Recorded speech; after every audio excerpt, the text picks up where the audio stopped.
Hello. Welcome back to Financial Lit Storytelling. Today, we're learning about credit scores. The story we'll follow is called The Invisible Number That Shapes Your Future. Let's begin. Avery sat at the edge of her worn couch, staring at her laptop screen. She had just received a letter in the mail from her bank, a small white envelope that seemed harmless at first glance.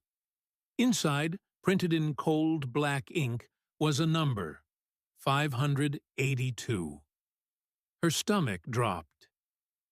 582, she whispered aloud. She blinked, hoping that if she stared hard enough, the numbers would rearrange themselves into something respectable, maybe even good. Not this. Not a number that could silently dictate whether she could rent an apartment, get a phone plan, or even buy a car without her heart racing in panic. She leaned back, eyes drifting to the ceiling, and remembered her friend Jordan's voice from last week. Your credit score? That's basically your adult report card. Mess it up, and the world notices. Avery had shrugged then, thinking, "It's just a number. I'll fix it later." Now the weight of later had landed squarely on her shoulders. Avery's journey with credit began in the simplest way. She got her first credit card at 21, excited to finally have the freedom to spend. She had no idea the invisible rules were already at play. She missed a payment once, thinking it was no big deal. Skipped another, thinking she could catch up later. "I'll pay it next month," she told herself, but months piled on top of months. What she didn't realize was that her actions were whispering to the financial world, creating a story she couldn't easily erase. She remembered her roommate, Sasha, laughing when she opened a new store credit card. "Don't worry, you won't feel it," Sasha had said. But Avery now felt it.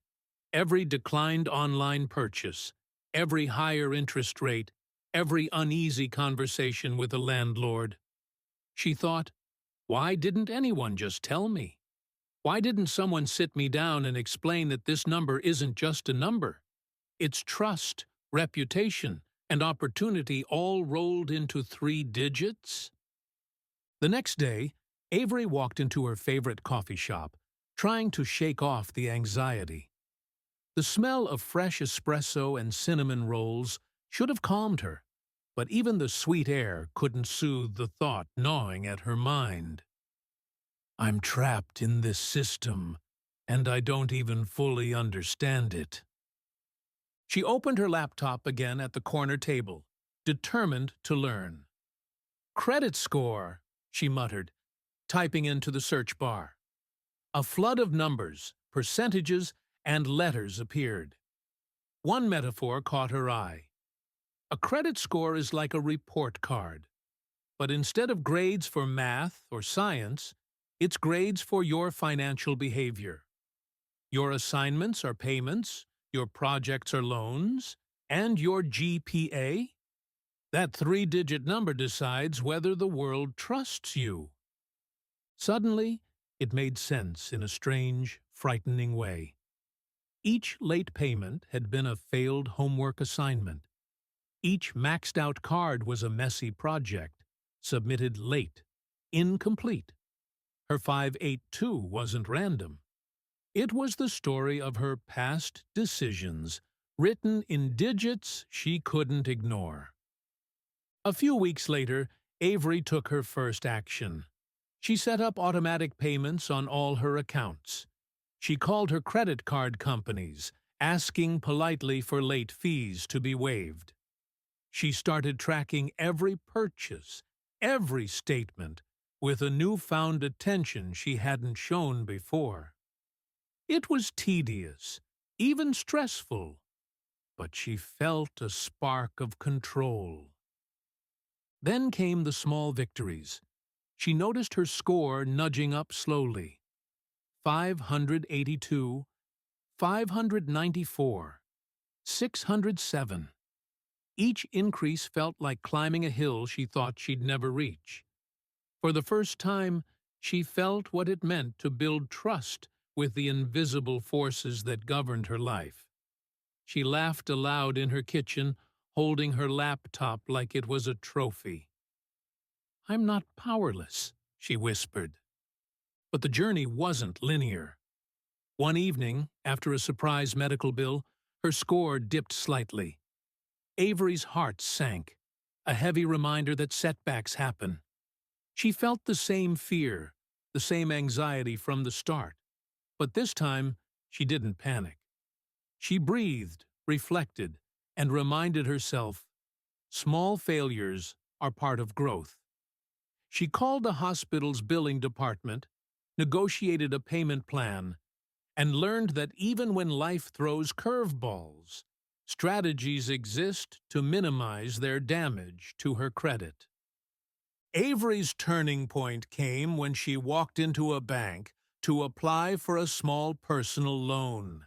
She had been dreaming of starting a side hustle selling handmade candles, but the bank officer looked at her application, then at her report, and hesitated. Avery felt that familiar knot in her stomach. But then she remembered the lesson she'd learned. She explained her plan carefully, showing how she had improved her credit over the past 6 months. She highlighted her automatic payment setup, her newly managed balances, and her responsible budgeting. The officer smiled, tapped a few keys, and said, "Approved. Congratulations." Avery felt relief crash over her like warm sunlight after a storm. The invisible number, once a source of fear and shame, had become a tool, a mirror reflecting her diligence, patience, and growing financial wisdom. On her way home, walking through the city streets with the winter chill in the air, Avery reflected on what she had learned. A credit score isn't punishment. It isn't luck. It's not even a mystical, untouchable number. It's a living record of choices, a story she could shape with every responsible action she took. And in that realization, she felt freedom. She could influence her financial destiny, step by step, month by month. By the time she arrived home, Avery had a notebook open.